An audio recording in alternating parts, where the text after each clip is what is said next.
Deux questions sur les lois du 9 Av, le jour de la destruction du temple de Jérusalem. La première, c'est pourquoi les lois du deuil vont en s'intensifiant. On commence avec quelques interdits légers à partir du 17 Tammuz, puis ça devient de plus en plus strict au cours des 3 semaines qui suivent, jusqu'à Tisha B'Av, où toutes les lois du deuil vont s'appliquer. Et ça, c'est exactement l'inverse du deuil classique. Quand quelqu'un perd un proche, c'est au début, les 7 premiers jours, que c'est très strict. Puis petit à petit, ça s'allège jusqu'à ce qu'on reprenne le cours de la vie.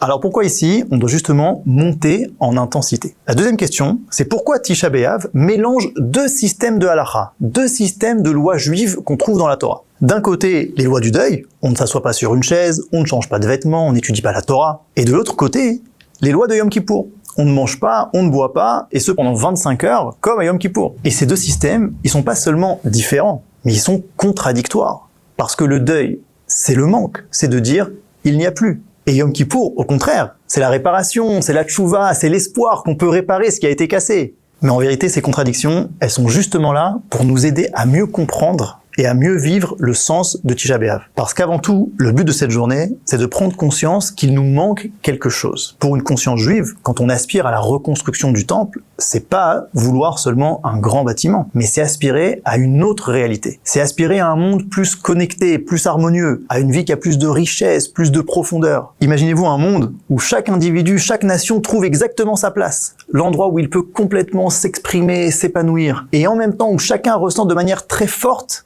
faire partie d'un grand tout, d'un grand organisme. Tout ça fait partie du manque qu'on commémore à Tisha B'Av. Alors c'est vrai, on n'a pas connu tout ça. Et Tisha B'Av nous appelle à ressentir cette réalité, mais par la négative, justement parce qu'il manque. C'est pour ça qu'on doit faire le chemin inverse d'un endeuillé classique.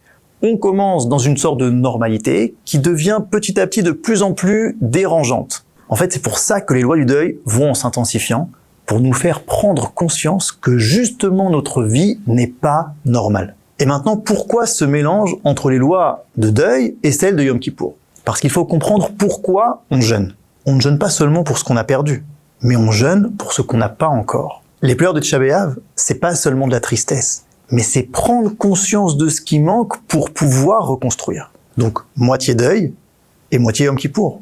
Comme dit la Gemara, c'est seulement celui qui pleure vraiment Jérusalem qui pourra voir sa reconstruction. Il faut d'abord être face à l'absence pour de là puiser une volonté de reconstruire. Et d'ailleurs, 7 jours après Tisha B'Av, comme à la fin d'une shiva pour un endeuillé, on se relève et on arrive à Tu B'Av, la fête de l'amour, de la reconstruction, du couple, de la vie. Après, on pourrait se poser la question, mais aujourd'hui, maintenant qu'on est revenu en Israël, qu'on voit les prophéties se réaliser devant nous, qu'on a un état, que finalement la reconstruction, elle a commencé, est-ce qu'on ne devrait pas un petit peu réduire les lois du deuil? Diminuer un peu la place de Tisha B'Av. Comme ce que quelqu'un m'a demandé un jour, vous qui fêtez Yom Ha'atzmaut, qui récitez le Hallel pour remercier d'avoir de nouveau un état après 2000 ans.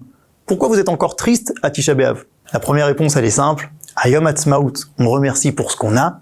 À Tisha B'Av, on pleure pour ce qu'on n'a pas encore. Mais il y a quelque chose de plus profond. C'est justement parce qu'on voit ce qu'on a retrouvé qu'on peut ressentir de manière encore plus forte ce qu'il nous manque. C'est vrai, le peuple juif est revenu sur sa terre. Il renaît petit à petit de ses cendres. Et d'ailleurs, c'est peut-être justement parce qu'il ne s'est jamais arrêté de s'endeuiller à Tisha B'Av que pendant 2000 ans, il n'est jamais passé à autre chose qu'il a fini par revenir. En tout cas, malgré tous les aspects positifs, voire miraculeux de la société israélienne, on ressent tous que pour incarner totalement le message juif de justice, d'unité, d'équilibre entre spirituel et matériel en tant que nation, on a encore du chemin à parcourir. Et parfois, justement, plus on s'approche de ce qu'on attendait, et plus on peut ressentir ce qui n'est pas encore là. À quoi ça ressemble? À quelqu'un qui n'a pas vu sa fiancée depuis des années. Ils étaient séparés, impossible de se retrouver. Et puis un jour, il peut enfin y la voir. Il est ému, il est heureux, mais là, il se rend compte qu'elle ne se rappelle pas très bien de lui, qu'elle a traversé des moments difficiles, et qu'elle a encore quelques séquelles.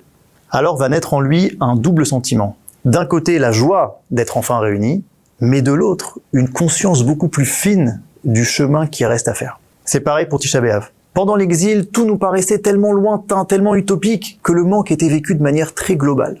Aujourd'hui, avec tout ce qu'on a déjà, on peut peut-être ressentir le manque à Tisha B'Av avec encore plus d'intensité. Et bien sûr, utiliser cette douleur et ce manque-là comme moteur pour continuer de construire, mais dans la bonne direction.